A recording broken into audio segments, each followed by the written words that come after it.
কোমর ব্যথা কখন সাধারণ আর কখন গুরুত্ব দেওয়া দরকার এই জিনিসটা বোঝার জন্য যে লক্ষণগুলোকে আসলে রেড ফ্ল্যাগ সাইন হিসেবে বিবেচনা করা হয়, যদি সেগুলো বলতেন, এবং কখন আসলে বিশেষজ্ঞর পরামর্শ নেওয়া দরকার হয়। ধন্যবাদ। আমরা বলি যে নরমালি আপনি কোমর ব্যথায় আক্রান্ত হয়েছেন বা কোমর ব্যথা আছে, আপনি বসা থেকে উঠতে যে অসুবিধা অনুভব করছেন, শোয়া থেকে উঠতে গেলে অসুবিধা অনুভব করছেন, এইসব ক্ষেত্রে আমরা বলি যদি পরপর এটা আপনি ৩ দিন বা ৪ দিনের বেশি সময় ধরে আক্রান্ত থাকেন, তখন আপনি অবশ্যই চিকিৎসকের পরামর্শ নিবেন। আর কিছু রেড ফ্ল্যাগ সিনড্রোমের কথা আমরা বলি, সেগুলো আসলে একটু খুব সিভিয়ার, যেমন পেইনটা খুব দ্রুত, মানে আপনার শার্প পেইন আমরা বলি, কোমর থেকে পুরো পা জুড়ে সিভিয়ার পেইন্টের কারণে আমি দাঁড়িয়ে থাকতে পারছি না, হাঁটাচলা করতে পারছি না, অনেক সময় প্রস্রাব পায়খানায় কন্ট্রোল থাকে না, অনেকের মনে করেন যে বাউল ব্লাডার ইনকন্টিনেন্স হয়ে যায়, এবং অনেকের আছে পাটা প্যারালাইসিসের মতো হয়ে যাচ্ছে, পায়ে শক্তি থাকছে না। সেই জিনিসগুলোকে আমরা রেড ফ্ল্যাগ সিনড্রোম হিসেবে বলি, এবং তখন দেরি না করে অবশ্যই গুরুত্ব দিয়ে দ্রুত চিকিৎসকের পরামর্শ নিতে হবে। স্যার, এই পর্যায়ে এসে জানতে চাইবো যে এই যে কোমর ব্যথার সমস্যা, এই ক্ষেত্রে কখন এক্স-রে, এমআরআই বা অন্য কোনো পরীক্ষা করার প্রয়োজন হয়, আর সব রোগীরই কি আসলে এই পরীক্ষাগুলো করার দরকার হয়? না, সব রোগীরই একই ধরনের টেস্ট করার প্রয়োজন পড়ে না। আমরা ডিপেন্ড করে যে রোগীর হিস্ট্রি, তার সমস্যা সেগুলোর উপর। যেমন আমরা ইনিশিয়ালি রোগীকে যে ক্লিনিক্যাল অ্যাসেসমেন্ট করি, সেখানে কিছু ক্লিনিক্যাল এক্সামিনেশন আমরা নিজেরাই করি। সেখান থেকে আমাদের যে অ্যাজাম্পশন হয় যে তার হয়তো লাম্বার স্পন্ডাইলোসিস হতে পারে, তখন আমরা তার এক্স-রে করতে দিই। যদি দেখা যায় যে তার হয়তো টিবি স্পাইন আছে কিনা সেটা বোঝা দরকার, সেক্ষেত্রেও আমরা এক্স-রে করতে বলি। অনেক সময় দেখা যায় যে তার ডিস্ক প্রোল্যাপস বা ডিস্ক হার্নিয়েশন বা সফট টিস্যু ইনজুরি বা টিউমার আছে কিনা সেটা বোঝার জন্য আমরা এমআরআই করতে বলি। এরকম ক্ষেত্র বিশেষে রোগ অনুযায়ী বা তার সমস্যা অনুযায়ী এক্স-রে বা এমআরআই বা সিটি স্ক্যান কখন কোনটা প্রয়োজন পড়ে, এই জন্য একজন চিকিৎসক সেটা নির্ধারণ করে থাকে।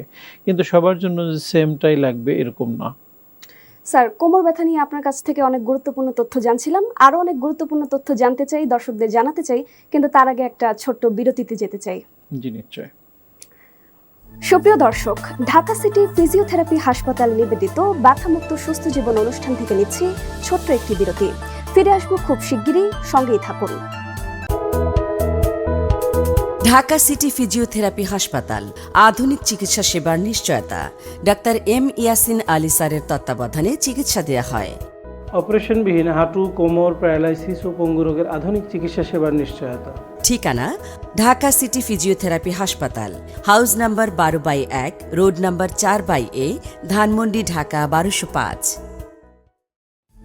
বিরতির পর আবারও ফিরে এলাম ঢাকা সিটি ফিজিওথেরাপি হাসপাতাল নিবেদিত ব্যথামুক্ত সুস্থ জীবন অনুষ্ঠানে। জানছিলেন কোমর ব্যথা সম্পর্কে নানা গুরুত্বপূর্ণ তথ্য। আমাদের সাথে আছেন বিশিষ্ট ফিজিওথেরাপি বিশেষজ্ঞ ডাক্তার এম ইয়াসিন আলী।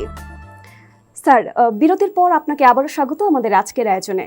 জি স্যার, আমরা বিরতিতে যাওয়ার আগে জানছিলাম কোমর ব্যথা সম্পর্কে এবং পরীক্ষা সম্পর্কে। এবার একটু চিকিৎসা সম্পর্কে জানতে চাই। কোমর ব্যথার ক্ষেত্রে ফিজিওথেরাপি আসলে কিভাবে কাজ করে, আর কোন এক্সারসাইজ বা ব্যায়ামগুলো বেশি কার্যকর?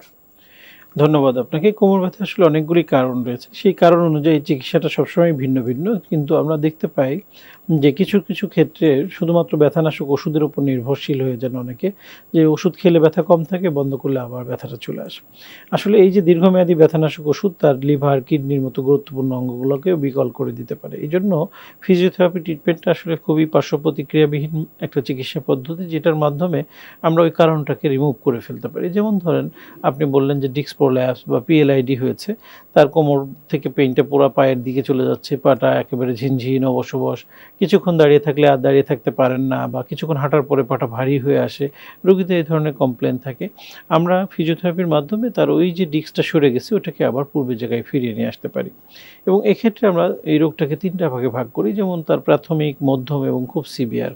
প্রাথমিক এবং মধ্যম পর্যায়ে যদি হয়, আমরা বলি না যে ওষুধের প্রয়োজন নেই, অবশ্যই প্রয়োজন আছে, তবে ওষুধের পাশাপাশি ফিজিওথেরাপি, বিশ্রাম এবং কিছু নিয়মিত এক্সারসাইজ, এই কয়েকটা জিনিস যদি সমন্বিতভাবে করে তাহলে রোগী দ্রুত সুস্থ হয়ে যেতে পারে। আবার কিছু কিছু ক্ষেত্রে যদি তার স্পাইনাল টিবি থাকে, টিউমার থাকে বা অন্যান্য কিছু প্যাথোলজিক্যাল কারণ থাকে, অনেক সময় সার্জিক্যাল ইন্টারভেনশনের প্রয়োজন পড়তে পারে। তো ফিজিওথেরাপি একটা খুবই প্রয়োজনীয় এবং আমরা বলি যে পার্শ্ব প্রতিক্রিয়াবিহীনভাবে সুস্থ হওয়ার একটা অন্যতম উপায়।